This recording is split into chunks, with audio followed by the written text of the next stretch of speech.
પુસ્તકોના વિચારોમાં ખોવાઈ જાય ને એવા પુસ્તકો છે. ચાલો હું તમને બતાવું. આ પાટીદાર વિશ્વકોશ, આ બધાય રમેશ સંઘવીનું છે. આ અર્થવેદ છે.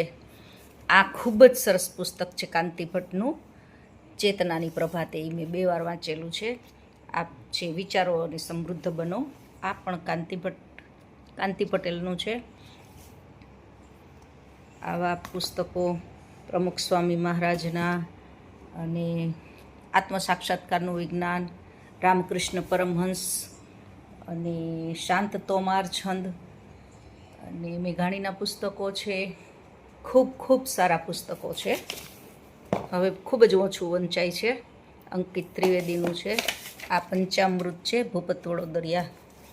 ચાલો ફટાફટ જોઈ લઈએ. સૌરાષ્ટ્રની રસધાર, જો આટલા પુસ્તકો છે. સુવાક્ય સાગર. હજી આ પુસ્તકો તો હજી આપણે ખોલ્યા જ નથી. જો એટલા પુસ્તકો છે. તો આ દિવાળી ઉપર આપણે આ કાર્ય કરીએ છીએ.